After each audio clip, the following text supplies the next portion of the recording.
குடும்பத்தோட ராசி உங்க அப்பாவோட முடிஞ்சு போச்சு.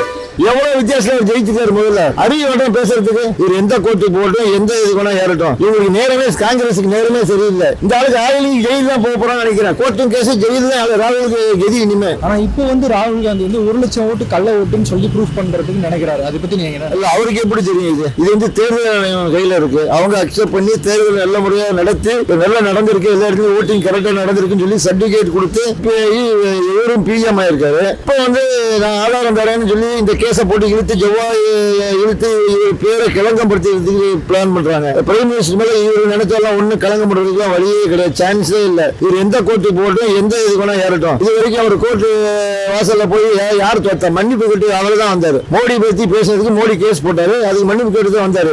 இப்ப திருப்பி தேர்தல் ஆணையத்துக்கு மேல கை வச்சிருக்காங்க. இவங்களுக்கு நேரமே காங்கிரஸுக்கு நேரமே சரியில்லை. இப்ப தேர்தல் ஆணையத்துக்கு மேல சந்தேகமா? இப்போ 1 லட்சம் ஓட்டு வித்தியாசத்துல சந்தேகமா இருக்கு மோடிட்டு.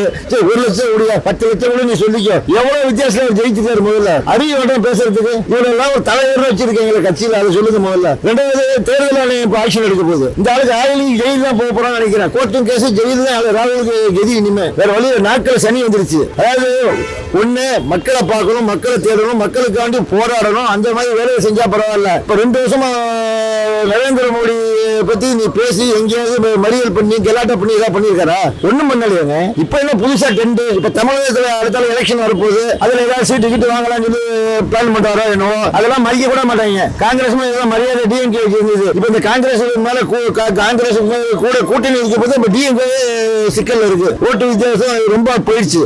இப்ப அவங்களை நம்பி இறங்கினா மண்புகளை நம்பி காங்கிரஸ் இறங்குறது. ஏன்னா இனிமே ஒரே ஆட்சி தாங்க. இனிமே எத்தனை தலைமுறை எடுத்தாலும் பிஜேபி தான். பிஜேபி அடிக்க இனிமே யாரும் வர முடியாது. இவங்க என்னதான் கூலி கட்டட்டுமே, கட்டினாலும் ராகுலுக்கு இன்னுமே மவுஸ் இல்ல. நான் நியூமராலஜி பாக்குறேன். நான் மோடி ஜாதகத்தை நான் ஃபர்ஸ்ட் ஜெயிக்க எப்போ 10 வருஷத்துக்கு முன்னாடி நான் தான் ஜெயிப்பார் சொன்னது. அதுக்கு ப்ரூஃப் என்கிட்ட இருக்கு. ராகுல் காந்திக்கு இப்போ ப்ரூஃப் இருக்குங்கிறாருல.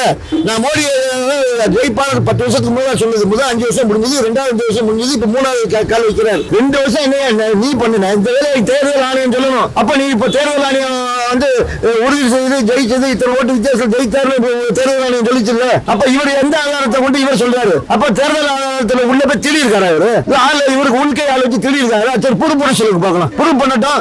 எத்தனை என்னதான் இவர் பண்ணாலும் சரி, மோடி ஜாதகத்தை நான் பார்த்த அளவுல ஜெயிலுக்கு போற அதிகாரமே இல்ல. அதே இது ராகுலுக்கு வேணா இருக்கு. ராகுலுக்கு வேணா இருக்கு.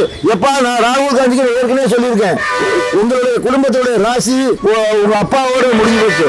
அதுக்கப்புறம் செய்த பாவம் புண்ணியம்னு ஒண்ணு இருக்குல்ல, வந்து விடாது. ராகுல விடவே விடாது. 2வது ஒரு முகராசி வேணும். முகராசியே இல்லையே. நீங்க அடுத்தவனை பத்தி என்ன பேசுற? அந்த வரிசை ராமர் கோயில அவர் சொன்னதெல்லாம் நிறைவேற்றிட்டு வராரு. இன்னும் சொன்னதெல்லாம் நிறைவேற்றுறாரு. உங்க அப்பாவை விட வேர்ல்டு லெவல்ல நீங்க உலகத்தை சுத்துற அளவுக்கு போய் இன்னும் சுத்திக்கிட்டாங்க 65 வயசுல. இந்த வயசுல அவங்க ராஜீவ் காந்தியை விட இவர் வந்து வயசுல எவ்வளவு பெரியவர் பார்த்துக்க, டபுள் மடங்கு பெரியவர். இருந்தும் இத்தனை வயசுல இத்தனை நாடு சுற்றுப்பயணம் போறாரு. அத்தனை நாடு அவர் வைக்குது. நீ என்ன ஒரு ஒண்ணும் தெரியாது, நீ வந்து அவர் மேல கேச போடுவேன், இத்தனை வாழ்க்கை மாறி இருக்குன்னு. அப்படியே நடந்தாலுமே தேர்தல் தான் முடிவு பண்ணணும். ராகுல் காந்தி முடிவு பண்றதுக்கு அவசியம் இல்லை. சரி, 8 லட்சம் ஓட்டுல மோடிஜி ஜெயிச்சிருக்காரு. அதுல நீ 1% வேணா எடுத்துக்கையா, மிச்சத்தை கணக்கு பண்ணுங்க. இத கோமாரிமே பேசுறாங்க. இன்னொன்னு, அதுக்கு ப்ரூஃப் வச்சிருக்கேன்னு ப்ரூஃப் காட்டுறாரு.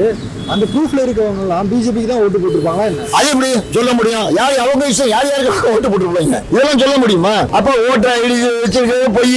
இவர் சொல்றத பார்த்தா எல்லாமே பொய். அப்படின்னு திருப்பி இன்னொரு தேர்தல் இதுக்கு வந்து ஓட்டர் ஐடி புதுசா இன்னொன்னு தயார் பண்ணி இன்னொன்னு செஞ்சு அடுத்த ஆட்சி வர விடாம கொஞ்சம் லேட் ஆகணும்னு பாக்குறாரு. வாய்ப்பே இல்லை. இவர் சொல்றதா வாய்ப்பே கிடையாது. இவர் அநேகமா எனக்கு தெரிஞ்சு தேர்தல் இவர் மேல ஆக்ஷன் எடுக்கும்னு நினைக்கிறேன்.